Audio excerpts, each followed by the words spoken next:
kami dari kelompok 4 akan menyampaikan informasi tentang kasus korupsi di Indonesia. Kasus yang kami ambil yaitu kasus korupsi gedung Setda Cirebon di wilayah Dayu, Mendepuni. Sebelumnya perkenalkan saya Anas. Nama saya Rafa. Saya Nayla, nama saya Dora, nama saya Nayla, saya Nabila.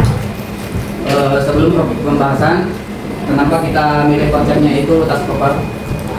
Jadi filosofi koper, sebuah koper yang berisi uang menggambarkan bagaimana uang yang seharusnya digunakan untuk pembangunan dan kepentingan umum justru disalahgunakan untuk kepentingan pribadi atau suatu kelompok tertentu yang menggambarkan pemborosan yang terjadi akibat korupsi. Lalu pengertian korupsi. Pengertian korupsi adalah penyelewengan atau penyalahgunaan untuk keuntungan pribadi atau orang lain yang melawan hukum sehingga menimbulkan kerugian terhadap keuangan negara atau kepentingan umum. Lanjut materi yang kedua yaitu materi 5W 1H. Bagian what, why, dan who akan disampaikan oleh Nabila. Oke, pertanyaan yang kedua. Yang pertama, apa yang menjadi dugaan dalam kasus korupsi terkait pembangunan gedung Setda Cirebon? Tim penyidik menemukan kerugian negara mencapai 26,42 miliar. Yang kedua, apa yang menyebabkan penetapan tersangka dalam dugaan korupsi ini? Tim penyidik menetapkan tersangka setelah memperoleh sedikitnya 2 alat bukti yang besar, yakni keterangan saksi, keterangan serta petunjuk berupa rekaman. Yang kedua, apakah kasus korupsi membawa dampak negatif bagi warga sekitar? Tentu, yang paling sangat dirugikan adalah rakyat secara menyeluruh, bahkan secara intern maupun internasional. Ketika suatu negara memiliki banyak kasus korupsi, para investor yang membantu pembangunan kawasan dan kepercayaan negara. Menurut kami, korupsi membawa dampak negatif yang signifikan bagi warga sekitar, seperti penurunan kuasa pelayanan publik, kemiskinan yang meluas, penyebaran desa, serta menurunkan kepercayaan terhadap pemerintah. Korupsi juga dapat menyebabkan masalah sosial seperti meningkatnya angka kriminalitas dan hilangnya solidaritas sosial. Selanjutnya, why? Mengapa proyek pembangunan gedung Setda Cirebon menjadi fokus dugaan korupsi? Karena kecurigaan petugas atas spesifikasi proyek yang tidak sesuai dan para tersangka diduga melakukan markup, yaitu meningkatkan nilai anggaran di atas nilai yang seharusnya dan pemberian anggaran yang tidak sesuai dengan aturan yang ada. Kemudian yang kedua, siapa yang ditetapkan sebagai tersangka dalam dugaan korupsi ini? Dugaan korupsi ini telah menyeret 6 orang tersangka, mulai dari panitia dinas terkait Cirebon, 3 pihak swasta hingga mantan wali kota Cirebon yaitu Nasdi Hadis yang berperan sebagai pengguna gedung. Lalu yang selanjutnya ada when atau kapan. Pertanyaannya, kapan penetapan tersangka dilakukan? Penetapan tersebut dikeluarkan dalam surat perintah penyidikan nomor PIN 08-11-11-FD2-09-09-2025 dan surat penetapan tersangka nomor TAP M2-11-12-FD2-09-09-2025 keduanya tertanggal 8 September 2025.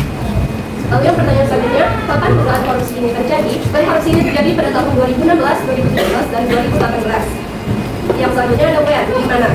Di mana pembangunan gedung Setda Kota Cirebon berlangsung? Di Kompleks Balai Kota Cirebon, Jalan Pangeran Diponegoro, Cirebon. Yang selanjutnya, di mana proses penyidikan terkait kasus ini dilakukan? Di Kejaksaan Negeri Kejari, Kota Cirebon, Jawa Barat. Yang selanjutnya ada how atau bagaimana. Pertanyaannya, bagaimana cara tersangka diduga melakukan korupsi dalam pembangunan gedung Setda Kota Cirebon? Dalam perannya sebagai mantan wali kota Cirebon, Nasruddin Aziz diduga memerintahkan tim teknis kegiatan dan panitia penerima hasil pekerjaan atau PPHP untuk menandatangani berita acara penyerahan lab kedua atau BAPL kedua dan berita acara serah terima kedua atau BAST kedua pada 19 November 2018. Dokumen tersebut menyatakan pekerjaan pembangunan telah selesai 100%, padahal hingga Desember 2018 pekerjaan belum rampung. Dan selanjutnya, bagaimana proses hukum yang diambil untuk menyelesaikan kasus ini? Penyidik melakukan penahanan terhadap Nasruddin Aziz di rumah tahanan Pasar Cirebon dalam 20 hari, terhitung sejak 8 September 2025 sampai 27 September 2025. Kepala Kejaksaan Negeri Kota Cirebon menyatakan bahwa pendalaman perkara ini masih terus berlanjut, termasuk pendalaman terhadap kerugian negara serta kemungkinan adanya pihak lain yang turut bertanggung jawab. Yang selanjutnya, bagaimana pandangan narasumber sebagai masyarakat terhadap kasus korupsi? Jawaban dari narasumber sangat memprihatinkan. Korupsi semakin merajalela baik dari tingkat pusat, provinsi, kabupaten, kecamatan hingga ke desa-desa. Sudah mulai banyak korupsi, namun pemberantasan korupsi masih belum optimal. Jawaban dari kelompok kami sangat negatif. Kekecewaan mendalam dan kehilangan kepercayaan terhadap institusi negara dan pemerintah. Keinginan akan sanksi yang lebih berat. Masyarakat menganggap sanksi yang ada saat ini tidak cukup berat untuk memberi efek jerah bagi pelaku. Masyarakat melihat korupsi sebagai masalah serius yang merusak fondasi ekonomi dan memperburuk kesejahteraan sosial. Selanjutnya, gambaran sila yang terjadi di kasus ini akan disampaikan oleh Pada kasus korupsi berarti telah melanggar Pancasila merupakan salah satunya yaitu sila kedua yang berbunyi kemanusiaan yang adil dan beradab. Dengan melakukan korupsi berarti sama saja telah melanggar sila kedua ini karena telah melakukan tindakan yang memperlakukan kekuasaan dan kedudukannya sebagai tempat untuk mendapatkan hal yang diinginkan demi kepuasan diri sendiri dan membuat masyarakat merasa rugi. Selain sila kedua, terdapat juga sila kelima yang berbunyi keadilan sosial bagi seluruh rakyat Indonesia. Dengan adanya korupsi, berarti telah melakukan tindakan yang melenceng dari sila ini karena sila ini memiliki nilai makna keadilan. Dengan tindakan korupsi berarti menunjukkan ketidakadilan antar pemerintah dan masyarakat.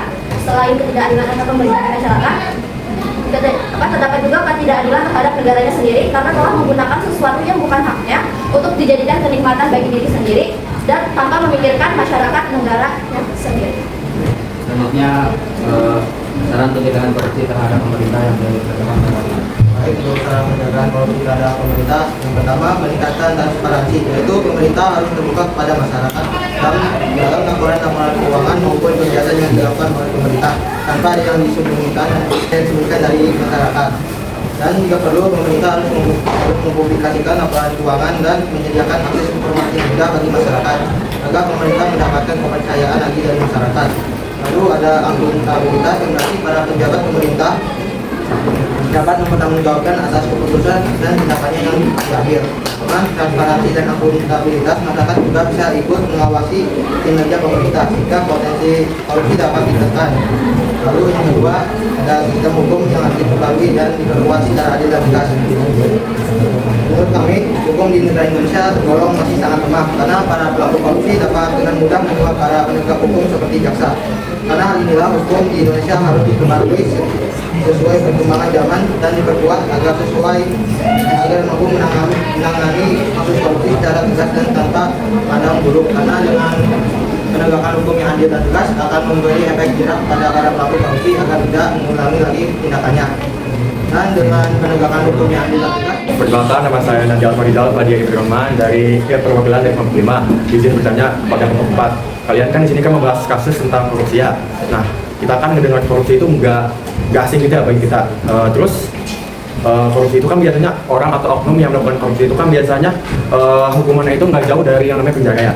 Tapi menurut kita itu hukuman itu tuh nggak setimpal atau nggak sebanding dengan apa yang mereka lakukan gitu terhadap negara.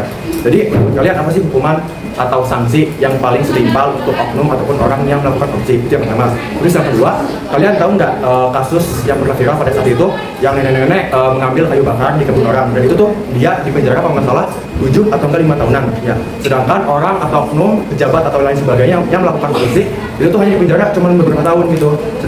Padahal yang mereka lakukan kedua itu tuh sangat jauh beda gitu tuh. Ya nggak sebanding gitu ya.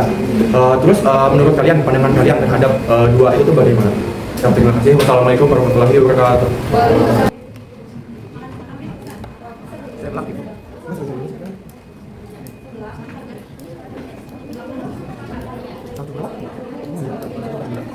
Oh my god. Kau minggu depan guys. Menjawab untuk melakukan yang karena menurut kita hukuman yang setimpal selain di penjara ya soalnya menurut kita mah kayak di penjara tuh kayak udah setimpal cuma kayak lamanya di penjara itu harus sama dengan tindakan yang dilakukan gitu.